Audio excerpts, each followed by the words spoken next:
So I hope everybody has a great understanding of Braver Politics. We're really excited about it. Still waiting for the senators, but I'm going to go ahead and introduce them because they know who they are. They don't need to hear their introductions. And then I'm going to roll right into the format for this evening because they also should know the format by now. So that way we won't have to waste time on that when they show up. So Republican Senator Susan Collins is a Caribou native. She was first elected to the U.S. Senate in 1996. Now in her 5th term, Senator Collins serves on the Appropriations Committee, the Intelligence Committee, the Health, Education, Labor, and Pensions Committee, and the Committee on Aging. Senator Angus King is an independent who served 2 terms as Maine's governor and was first elected to the U.S. Senate in 2012.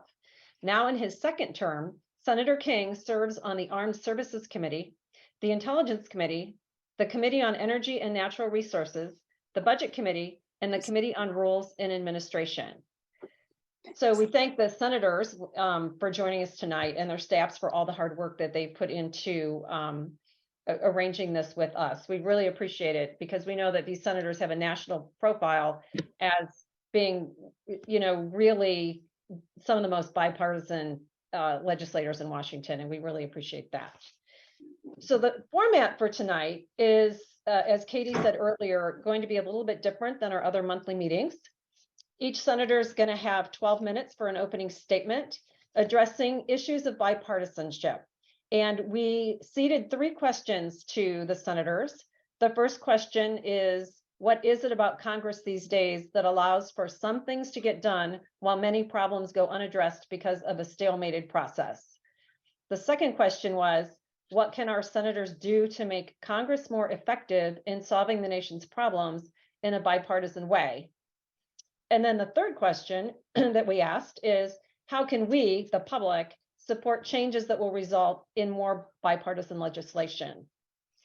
So after these opening statements, we've compiled the questions that you all submitted, and we'll ask each senator to address the questions with a short 1-minute answer. We're calling this our lightning round. And you won't hear all the questions that you submitted. You probably won't even hear yours exactly worded the way you saw it because many questions were similar, and we had so many questions we're not going to have time to get to all of them. So we had to select from the group. So after the lightning round, each senator is going to have an opportunity for a 3-minute closing statement, and then that will end the meeting. So can someone tell me if the senators are here? Hi, I am Senator Collins. I've joined. Thank you, Senator Collins. Thank you. So while we're waiting for Senator King, we had you up first to give your opening remarks.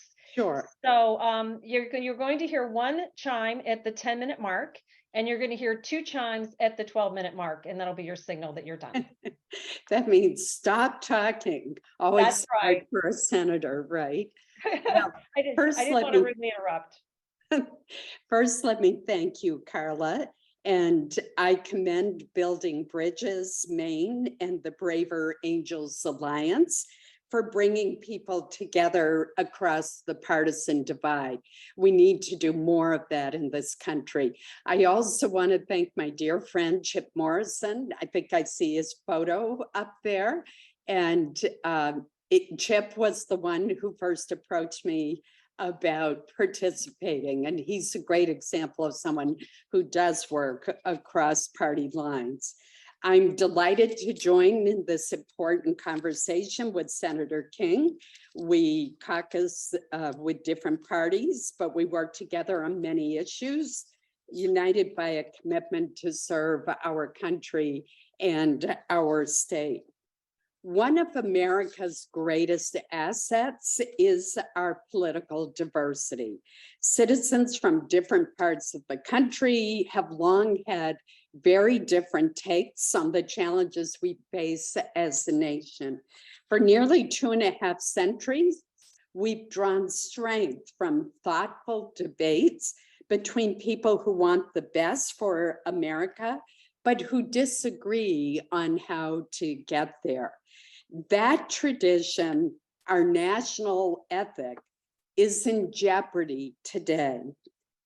What we see today is debates among both politicians, elected officials, ordinary citizens, all too often have become so fraught that our political diversity is shifting from being a virtue to being a vice. The informed deliberations that once animated Washington too often turn into stalemated brawls. But there was an exception to that today, which I'm going to talk about later. Washington can't get anything done while America walls itself off into blue states and red states, and people view each other with disgust, anger, and mutual suspicion when they simply disagree politically. That did not used to happen to the extent that we see it today. It is vital that political leaders come together on behalf of the vast majority of Americans who reject the extremism on both sides, on the left and the right. Those of us in elective office have an obligation to join the concerned citizens of this good nation to help create a strong new center that puts progress and problem solving ahead of rank partisanship. And that's why I've been proud to serve with Senator Joe Manchin as honorary co-chairs of a group called No Labels. It is an organization that is working energetically to shake Washington out of its paralyzing obsession with partisan warfare.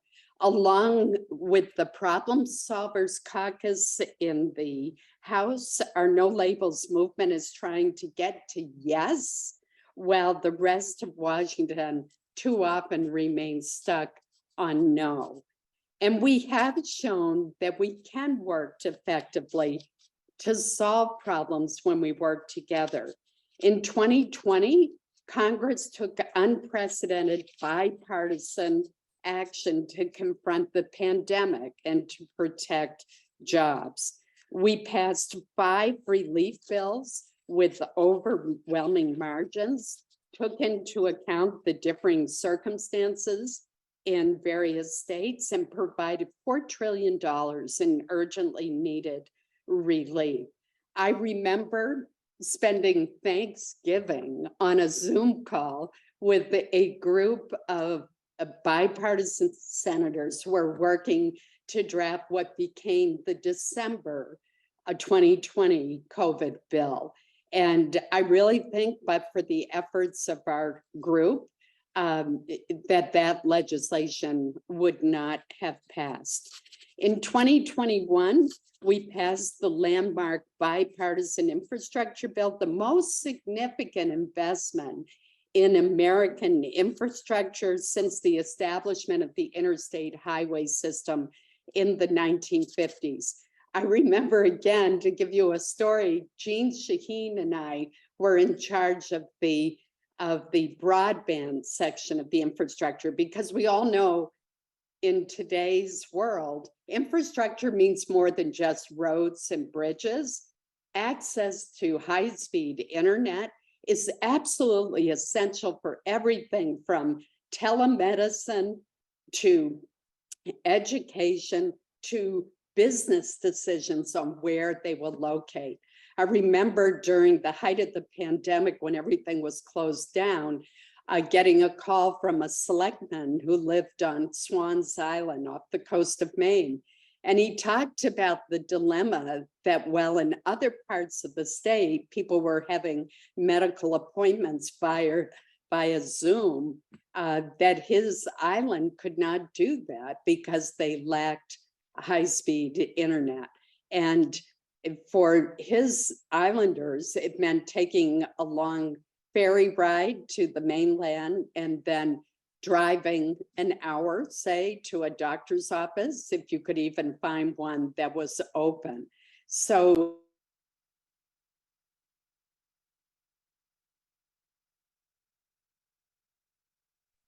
I don't know why the host muted me. Is that a signal? I didn't think I talked that long yet.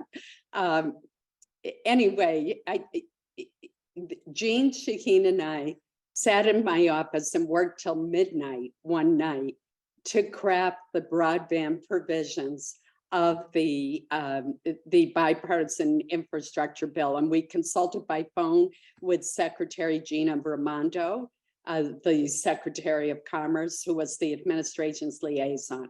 And we just kept working and working and working until we got it, brought it back to the bigger group, and it was incorporated and it became law. And I'll tell you that $65 billion is going to make a huge difference to rural America. And so that's another great example. We've also worked together. I worked with Maisie Hirono from Hawaii on an Asian American hate crimes bill. We came together, and in the end, it passed by an overwhelming majority due to our working out a bipartisan compromise. In Congress, as in communities, businesses, organizations, and households across the nation, refusing to work together can produce only one outcome, and that is that we don't achieve a goal, nothing gets done on an important issue. And that is an approach that is destined for failure. The only viable way forward is for political leaders and citizens to build the bridges that allow us to come together. And I believe strongly that starts at the community level. We can't do it just from Washington. It's got to start locally. So before I end my comments, let me tell you of a huge victory that I'm feeling so good about that occurred today. Since January, I have headed a group along with Joe Manchin of senators that were committed to reforming the 1887 archaic Electoral Count Act. This law has been abused numerous times by both Democrats and Republicans, but never more so than on January 6th, when we saw the mob take over and shut down the counting of electoral votes for a time in the Capitol. And one of the problems with this act is that the vice president's role is not clearly defined. And thus we heard those haunting and horrible chants of "Hang Mike Pence" in the hallways. And we saw President Trump put a lot of pressure on Mike Pence to stop or reject the electoral count that was going on, which he refused to do. We also saw how easy it was, and as I said, this has happened in 4 of the past 6 presidential elections. It's not unprecedented for a single member of the Senate and the House to challenge the electoral slate that is submitted by a state. So since January, when I put together this working group, we have been working in a bipartisan way to forge legislation, to craft legislation to reform and modernize the Electoral Count Act. We introduced it, it was referred to the Rules Committee, and today it was reported 14-1, only one dissenting vote. And I'm really proud of the work that Senators Klobuchar and Blunt did to move the bill forward. And I'm proud of our bipartisan group that Joe Manchin and I headed. So there is hope. We got to get it now to the president's desk. Let me just end, I have 1 minute left, by talking about George Washington's farewell address. In 1796, President Washington warned against the pernicious influence of factions. And tragically, the city named after our first president has forgotten that admonition too often. The vicious cycle that began in Washington can be stopped around the country if we put country first, and if we do what nearly all Americans want us to do, and put an end to the unraveling that is tearing our country apart.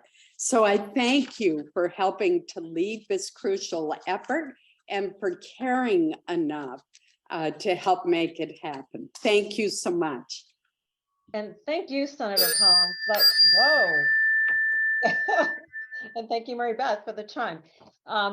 Thank you for your comments. They're really inspirational. And I personally am really excited to hear about the no labels movement. It sounds really interesting and well needed at this point.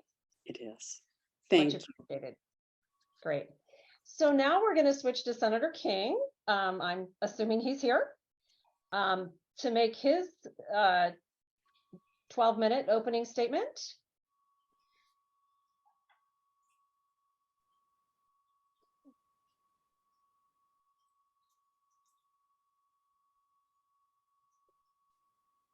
Now, hi.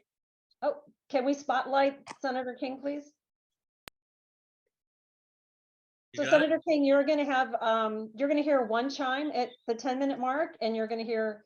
Oh, don't worry. I'm not going to go nearly that long. So okay. That's fine. You can keep it in reserve, but I don't think it'll be necessary because Susan has really covered so much of the ground, and I don't need to repeat. I think there are a couple of points that I think deserve emphasis. It is working better than people think. The conventional wisdom is nothing goes on down here, nothing ever gets done, particularly the parties are always fighting with each other, we hate each other and all those things. Part of the problem is that when we do have a bipartisan success, it rarely gets reported. Conflict is much more newsworthy than consensus. And Susan mentioned a series of real successes, bipartisan support for COVID relief. The infrastructure bill was a huge deal, bipartisan. We passed a bipartisan budget last year, and that's not something that happens every year. We passed a bill involving school safety and gun safety on a bipartisan basis, first law in that area in about 30 years. So there is quite a long list of bipartisan successes. And then, as Susan mentioned, today was a big deal. I'm on the Rules Committee. We voted 14-1. You're probably all wondering who the one is. I'll give you 3 guesses. It was Ted Cruz. But the bill is a very solid bipartisan bill that is very important to clarify and remove some of the ambiguity that was created in this law written well over 100 years ago. So trying to avoid not only what happened on January 6th, but mischief that occurred in prior years. And we're trying to, it's really a forward-looking bill to make it clear in the future so that there aren't areas where people can exploit loopholes or ambiguities in the old law in order to undermine our electoral process and the peaceful transfer of power. So Susan's absolutely right. In fact, I had one of my staff people was in the hearing today, and I turned to her at the end of the hearing and I said, you just witnessed history being made. This is a very important day, I believe, for democracy. Now we've got to go to the floor, we've got to get it passed, and then we have to get a version that we can resolve with what the House has passed. There's some differences, but hopefully everybody wants to see this done before the end of the year. I say everybody, I guess, except Ted Cruz. So that was an important day. I just want to point out for a moment why I think we're in the mess we're in terms of partisanship and the polarization. Much of the problem, in my view, is that we have Americans walking around in different factual universes. My experience in public policy, and I worked with Chip Morrison for years, and he knows this, if you have agreement on the facts, it's pretty easy to find a policy solution. In fact, it's almost self-evident. If you don't have agreement on the facts, it's practically impossible to find a solution.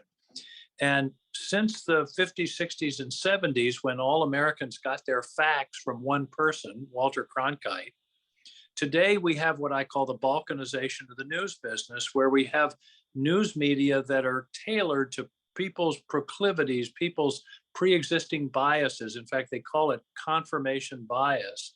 And we have people that have entirely different factual views of what the reality of immigration, for example, is. Abortion is another issue where there's a lot of everybody has their own view, and the media supports what they do. And if you think about it, a lot of our media sells dissent. They want people to be angry and fired up, and this is right or left. And that's what brings people to watch their channels. But the problem is it makes it very difficult for us to come together and solve problems. The practical result of this that I've seen here in the Congress, and I worked here 45 years ago, and I've seen it then and seen it now. And one of the differences is now you can lose your job, particularly in a primary, if you're seen as a person who listens to the other side and tries to solve a problem. In other words, it's not your position on abortion or immigration or gun control or anything else. It's if you're a rhino, or if you're a sellout to the Republicans, if you're on the Democratic side, you can lose your job just by being reasonable. And that is a very dangerous place to be, because by definition, it means people don't want to talk. They don't want to solve problems. I want to praise Senator Collins. She has worked tirelessly on a lot of these issues and has been at the heart of a lot of these bipartisan actions, including the Electoral Count Act that we voted on today. The problem is we need more people like her. We need more people on both sides like her. This is a problem on both sides. There are Democrats that are afraid to reach out and try to solve a major problem because they'll be labeled a sellout or something like that. So that's the practical problem that we have. And that brings me back finally to you, where you can really make a contribution by, in your state, in your communities, in Maine and other places, supporting and encouraging those who are willing to stick their neck out and try to solve problems, because that means compromise. Nobody has all the answers.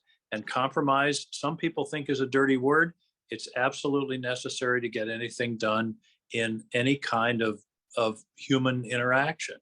And so I hope that you'll continue your work, that the work you're doing, I just want to emphasize that the work you're doing is really important. And we need to sort of spread the word that it's okay to make sense of these things and to get things done.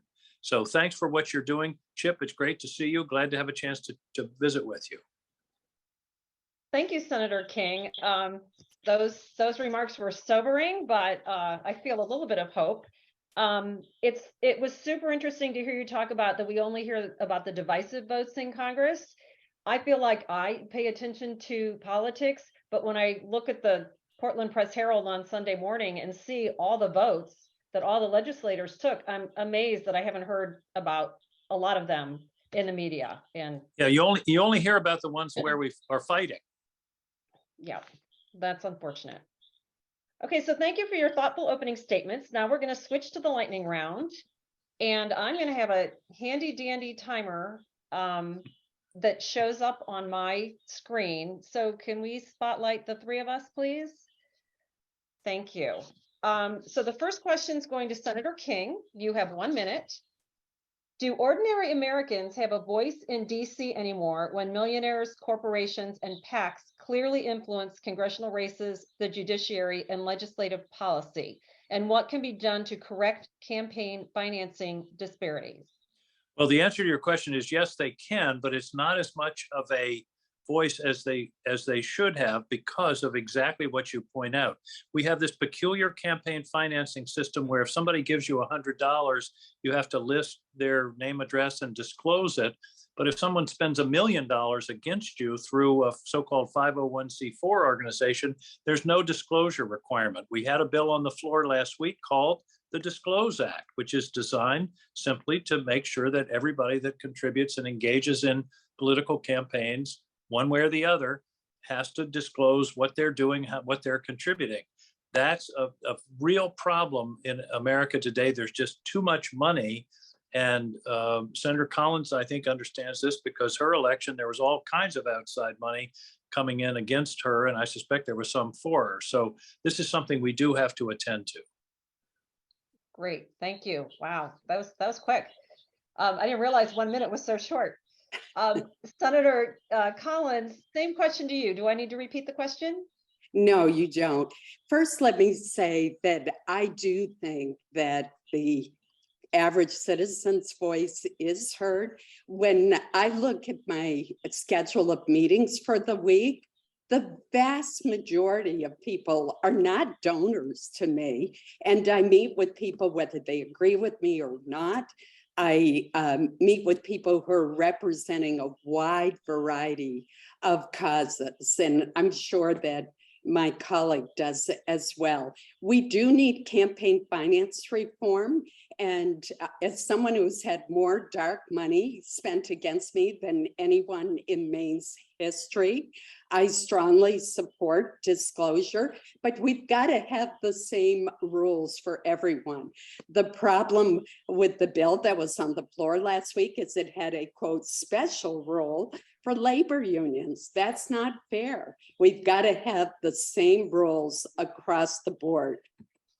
Great, thank you. So second question is first to Senator Collins. Braver Angels and Building Bridges Maine have had difficulty getting conservative-leaning people to participate in our nonpartisan events.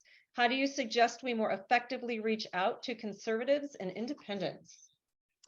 I would strongly suggest that you have other conservatives and independents reach out to those people that you would like to hear from.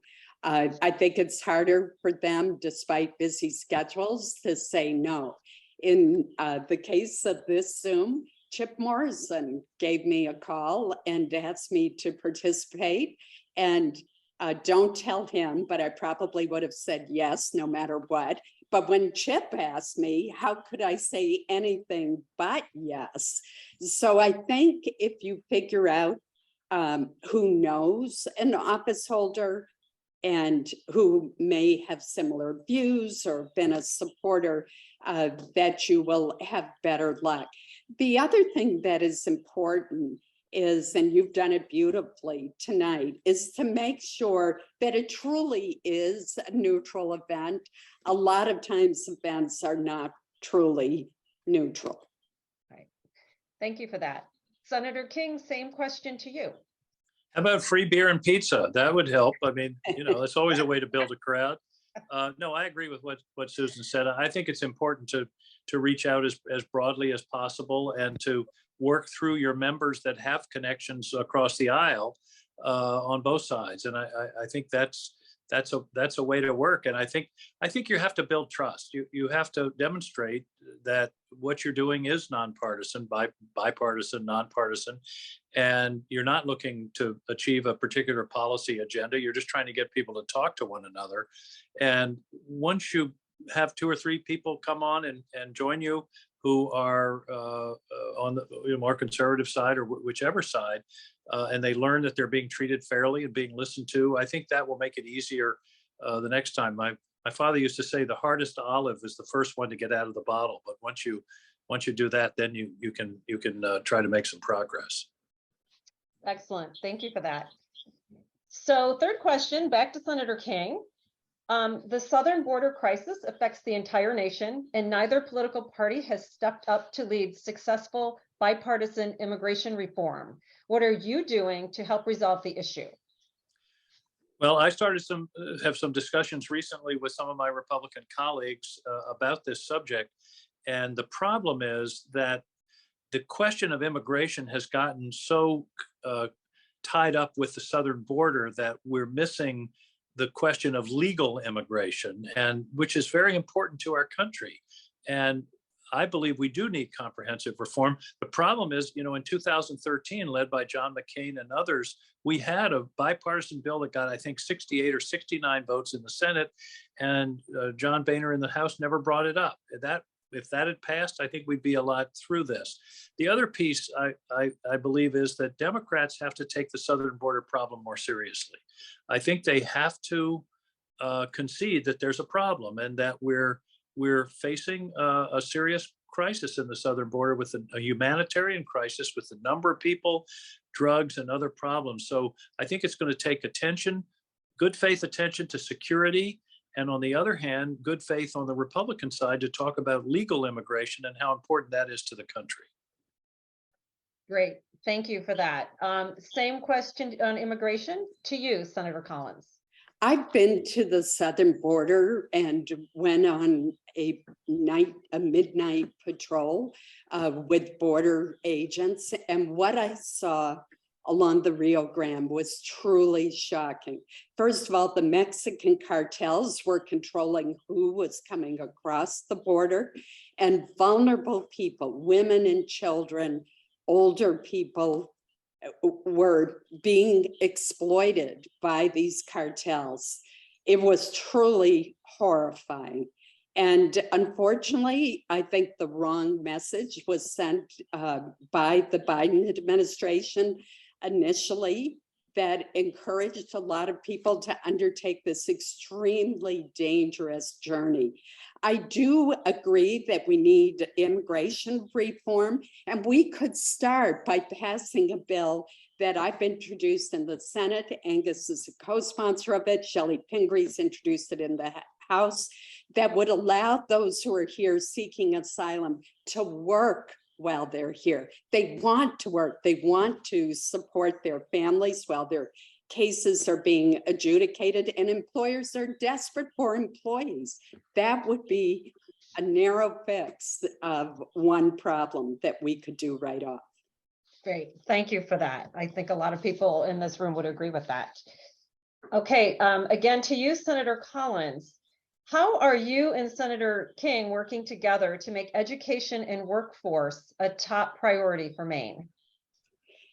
This is a real priority for me. I worked at Hudson University before being elected to the Senate, and I've always had close ties with the University of Maine system and our community colleges. One way that I've been able to help is by directing funds, earmarks, if you will, to our community colleges. For example, the precision machining program in Northern Maine was the result of an earmark that I secured, and they have a 100% placement rate. This year, I was able to get funding for the University of New England, for several of our community colleges, and the University of Maine to help with workforce training. I also think we may need to make greater use of apprenticeship programs, and those are ways that workers can be trained for jobs that we know exist. And Senator Klobuchar and I have a bill that would encourage the creation of more apprenticeship programs. Great, thank you for that. And Senator King, same question to you. Well, I think the first thing to observe is, other than inflation, the lack of workers is the biggest problem facing the Maine economy, and in many ways facing the national economy. And I've got to mention immigration again. At the end of the Obama administration, there were about 1.2 million legal immigrants. This isn't the southern border. These are legal immigrants coming into the country. At the end of the Trump administration, there were 200,000. That's 1 million people a year that we're missing from our workforce. And legal immigration is a traditional way of building up the available workers across the country, whether it's manual laborers or PhDs. So that's got to be part of the solution. I agree with Susan. Community colleges are part of it. I think community colleges ought to be, and they've changed since I remember 25 years ago. They're much more responsive to the employer community and to their communities. That's got to be part of it. Training, apprenticeship, credentialing is an issue that we have to address. Do we really need the credentialing requirements that act as a barrier for some people when we have qualified people in terms of reality? Tom Brady could not teach phys ed in a Maine high school, and I think we need to address that. Well, I don't talk about Tom Brady anymore. All right. I thought that was a risky choice. Yeah, okay. Next question back to you, Senator King. As we all know, opioid addiction and drug overdoses are a significant problem in Maine. What actions are you taking to address critical drug supply, treatment, and rehabilitation issues? Well, you hit on all the important points: supply, treatment, and rehabilitation. First, supply. The real danger now is fentanyl. And the problem is a tiny amount of it can be deadly. It's not like cocaine, which has more of a volume and is easier to interdict. Fentanyl is a huge problem. The precursors come from China. They go to Mexico, they make them into pills, and then they come across the border, usually at legal checkpoints, hidden somewhere in an automobile or on the person of the people coming across. So better detection. I think we ought to be talking to the Chinese to say, cut this crap out. You're killing our people. This should be a direct nation to nation to stop the precursors. Rehabilitation and treatment are also incredibly important. We know it works. I was at a conference in Bangor about 2 months ago with over 1,000 people in recovery. It was absolutely inspiring, but we need to support recovery workers. We need to support with decent salaries, decent pay, those wonderful people that are working so hard, often themselves in recovery, to help other people come back. There are lots of good programs in Maine, and Susan and I have always consistently supported them. Thank you. And Senator Collins, the same question back to you, and that'll be the last answer for the lightning round. I want to give you a truly shocking statistic. We focus in the state of Maine on the tragic number of overdose deaths, which is going up and up and up. 636 last year. But here's the shocking statistic. There were 9,500 overdoses last year. That is more people that live in my hometown of Caribou. And that, to me, is the clarion call for action. We need a multi-pronged approach. We need more law enforcement interdiction. That's why the southern border is such a problem. I agree with Angus on the Chinese role, but it's funneled through Mexico and then into the United States for the most part. And the Coast Guard, by the way, is doing a great job of trying to interdict as well, but they need more help. And we need recovery programs, we need treatment. To me, what I have seen is peer-to-peer programs work the best. And I have supported the funding for those kinds of programs. Just one final comment on this, if I may, and that is I also authored a law to allow hospice workers to take out of a home painkillers that were used in the treatment of someone who has since passed on. It used to be, believe it or not, that they couldn't do that. And that's just an invitation for diversion and abuse. Great. Thank you. Thank you for bearing with us during this lightning round. I know it was a lot. So take a deep breath. It's time for your 3-minute closing statements, and we will start with Senator King this time. Well, again, I want to thank you for what you're doing, for stimulating this discussion, and for the sort of day-to-day work and the work on trying to bring people together in Maine and across the country. This is absolutely critical. I mean, all of these problems we've been discussing can only be solved by people working together. One of my favorite sayings is I saw it in a conference room of a Maine business. All of us are always smarter than any of us. And that means we have to get ideas from wherever they come from and get the best ideas. And we can't, in this country, be in a situation where everybody's in an armed camp. And I use that, not literally, we hope not literally, but that's such a problem. I read recently, for example, that people are now more worried about the political party of who their child is going to marry rather than their religion. When I grew up, you were worried about your kid marrying somebody of a different faith. Now it's a different political party. That's not where we ought to be in this country. And we can solve these problems if we can learn to just take a deep breath. Everybody can't get all that they want, but we can solve problems if we listen and work together, and we're proving it. And again, as I mentioned before, we've gotten more done probably in the last 2 years than in the last 10 or 15 years on a bipartisan basis. And people don't know that. The other thing I should mention is that we don't hate each other. I go home and people say, do you talk to these other people? Absolutely.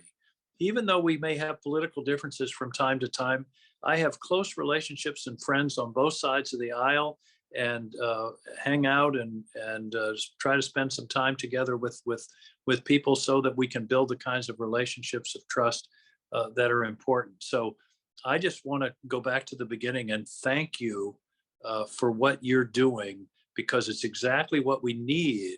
We just need more of it. And we have to figure out how to support people who are willing to take the chance of listening to the other side and meeting them halfway, forming a compromise and getting to a solution. When compromise is a capital offense, we're in trouble.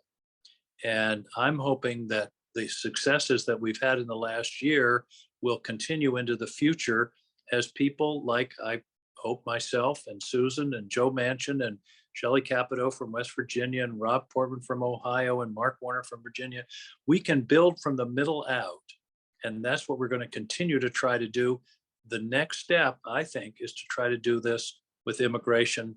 We need it for the country. Thanks so much for the time you've given us this evening. It's fun to be with you. Well, thank you, Senator. And it's our pleasure to do this work. And with your modeling and leadership, I think it's just going to help build the program. So Senator Collins, final remarks from you, please. Thank you, Carla. And I want to thank everyone who's participated tonight. I think I saw earlier that it looked like there were about 150 people, and that's just terrific. I also got a message through the chat room from one of the individuals who's participating, who told me that how Braver Angels strives to be politically balanced at the staff and volunteer leadership levels. And I think that is really critical to your success. So thank you for that. I want to quote a story from Lowell Weicker, who was a moderate Republican from Connecticut. Who became an independent. Well, there are flaws, but but Lowell once said to a constituent said to him, everybody in Washington is either a thief, a womanizer, or a liar. And Lowell just stepped back and said, well, it is, after all, representative government. And the reason I tell this story is I think what's going on in Washington, the divisiveness, the polarization, reflects the country. And that's why I come back to how important it is to start making these relationships at the community level. Increasingly, sociologists are telling us that people who believe one way are living in neighborhoods where people believe exactly as they do. They call it residential sorting. So Republicans will all live in one community, Democrats in the urban city, and that's not good for our country. It was much better when I was growing up, when you didn't know what the party was of the person who coached basketball at the local school or served on the nonpartisan school board. They were all just trying to solve problems, and they respected one another. They did not agree. I'm not saying there was uniformity in thought, but they respected one another and listened to one another and tried to get to common ground. And it seems to me that that's what we've lost in this country. And I think it's really serious, because Lowell Weicker is right, that ultimately Congress reflects the people. I also think that what you've seen is a rise of groups on the far left and the far right that demand 100% compliance with 100% of their views 100% of the time. Well, I'm never going to satisfy groups on either side and that have those kinds of approaches. We need to come together. It starts in our neighborhoods and our communities. Thank you, Senator Collins. And obviously, you know that we at Braver Angels and Building Bridges Maine agree with you 100%. So we're working on it. Thank you. So Phil Bailey, one of the other founding members of Building Bridges Maine, is going to do a quick wrap up, and you're free to enjoy your evenings. Thank you for participating. Thank you, Carla. Thank you. It's great. Phil, you're on Susan, mute. thanks again, Susan, for the work on the Electoral Count Act. It's a big Thank deal. you. Thanks for your vote today. Yep. Thanks. So thank you, senators. Thank you, 150 participants, biggest crowd for this type of event in Maine. If you're interested in the work of Building Bridges Maine, Braver Angels, we're an all-volunteer group. We welcome your involvement, from planning future events to communications, Zoom support, and more. Please feel free to plug in. Even a few hours a month would be great, and your energy is welcome. Our website is buildingbridgesmaine.org. There's a Facebook page. You can email me, put it in the chat. Next month, Monday, October 24th, we will be taking up the subject of education. Basically, who's in charge of curriculum? Parents, teachers, school boards? It's a hot topic, and we look forward to building more bridges. With that, good evening and take care, and thank you.